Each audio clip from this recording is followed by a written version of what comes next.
رفاقتیں صعوبتوں کی گھاٹیوں سے گنگناتی ہوئی گزرتی ہیں.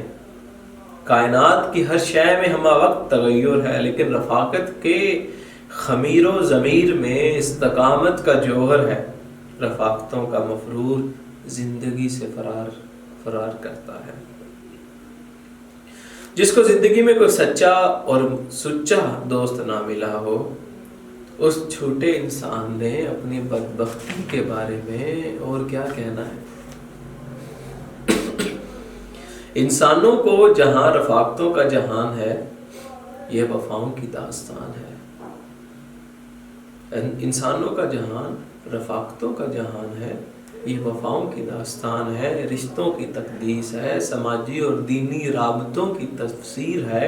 خوش نصیب ہے وہ انسان جس کا ہم سفر اس کا ہم خیال ہو. یہ پوری بات کا جوہر ہے. بہت بہت خوبصورت بات ہے. خوش نصیب ہے وہ انسان جس کا ہم سفر اس کا ہم خیال ہو.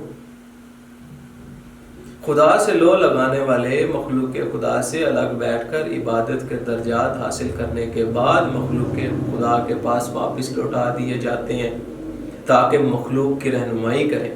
تنہائیوں سے واپسی ہی رفاقت کی اہمیت کا ثبوت ہے کہ آپ تنہا ہو جاتے ہیں اور عبادتوں میں چلے جاتے ہیں، گوشہ نشینی میں جاتے ہیں، اور پھر آپ واپس آتے ہیں دوسروں کو گائیڈ کرنے کے لیے، ان کو مشکل سے نکالنے کے لیے اپنی باتوں سے، اپنے عمل سے.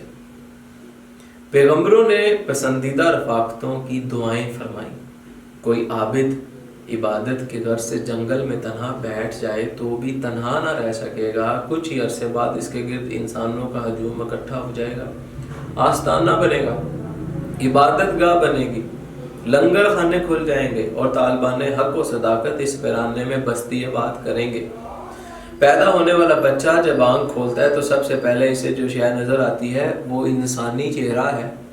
شفیق چہرہ، نورانی چہرہ، محبت اور مسرت سے سرشار ممتا کا مقدس چہرہ.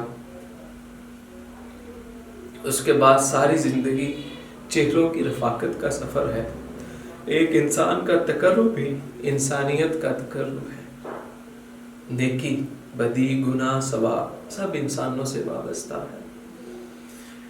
انسان سے آشنائی خدا شناسی کی کنیں ہے. رفاقت کا سرمایہ ہر سرمایہ سے افضل ہے.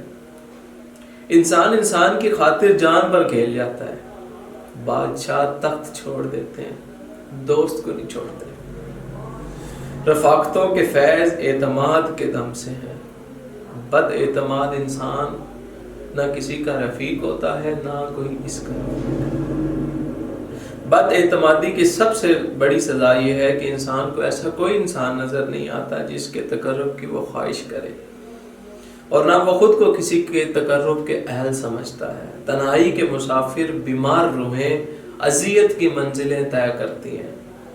رفاقت زندگی ہے، فرقت تنہائی موت. آج کے مشینی دور نے انسان کو انسان سے دور کر دیا ہے. رفاقت بشری سے محروم انسان مال اور اشیاء کی محبت میں گرفتار ہے. وہ نظریات کا قائل ہے، انسان کا قائل نہیں ہے. آج کا انسان انسانوں سے بیزار ہے، وہ خود سے بیزار ہے. وہ غیر فطری زندگی گزار رہا ہے. اس پر کربناک تنہائی کا عذاب نازل ہو چکا ہے. کوئی کسی سے ہمدردی نہیں رکھتا، کوئی کسی کو نہیں پہچانتا، کوئی کسی کا بوجھ اٹھانے کو تیار نہیں. آج انسانوں کی بھیڑ میں ہر انسان اکیلا ہے. ایسے ہی جیسے ایک وسیع سمندر میں بے شمار جزیرے ایک دوسرے کے آس پاس لیکن ایک دوسرے سے ناشناس. ناشناسی اور ناآشنائی کی وبا پھیل چکی ہے. کوئی کسی کا پرسان حال نہیں ہے. دایاں ہاتھ بائیں ہاتھ سے بے خبر ہے. بھائی بھائی سے بیگانہ ہے. رشتوں کی تقدیس پامال ہو چکی ہے. افسر ماتحت کا خیال نہیں رکھتا، ماتحت افسر کا لحاظ نہیں رکھتا. استاد شاگرد استادوں سے نالاں ہیں. ڈاکٹر مریض کی نبض پر ہاتھ رکھنے سے پہلے اس کی جیب پر ہاتھ رکھتا ہے. عجیب بے حسی کا دور ہے، رفاقت ختم ہو رہی ہے۔ ملتیں پائیدار رفاقتوں سے بنتی ہیں، رفاقت میسر نہ ہو تو عناصر ملت میں ظہور ترتیب ممکن ہی نہیں۔ اینٹ کا اینٹ سے ربط ختم ہو جائے تو دیواریں اپنے بوجھ سے گرنا شروع ہو جاتی ہیں۔ ملت کے تشخص کی تلاش دراصل اپنے رفیق کی تلاش کا نام ہے۔ دیار حبیب ہی محبوب ہو سکتا ہے، دوستی محبت و وفا کا سرچشمہ ہے، اور یہ محبت وفا ملک و ملت کا سرمایہ ہے۔ جس انسان کا ملک میں کوئی دوست نہیں وہ ملک سے دوستی نہیں کر سکتا۔ ملک کی خاطر قربانیاں دینے والے دراصل اپنی وابستگی کے لیے قربانیاں دیتے ہیں۔ جس کی وابستگی ختم ہو جائے اس کی حب الوطنی مشکوک ہو جاتی ہے۔ کارواں کو غبار راہ میں چھوڑ کر کسی نامعلوم منزل پر پہنچنے والا رہنما دراصل راہزن ہے۔ رہبر وہی ہے جو قافلے کو شادابی منزل سے آشنا کرے۔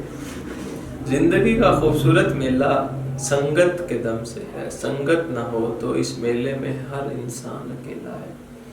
یہ میلہ خوش نصیبوں کا میلہ ہے۔ خوش نصیب وہ ہے جو کسی انسان کی تلاش میں سرگرداں ہے، خوش نصیب وہ ہے جو کسی کا منتظر ہے، خوش نصیب وہ ہے جو رفیق طریقت کے ہمراہ میلے پر نکلا ہے۔ دل میں رفاقت کی روشنی نہ ہو تو چراغوں کے میلے کس کام کے؟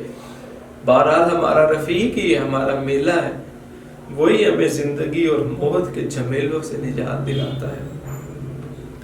زِ قید دو جہاں آزاد گشتم، اگر تو ہم نشین بندہ باشی۔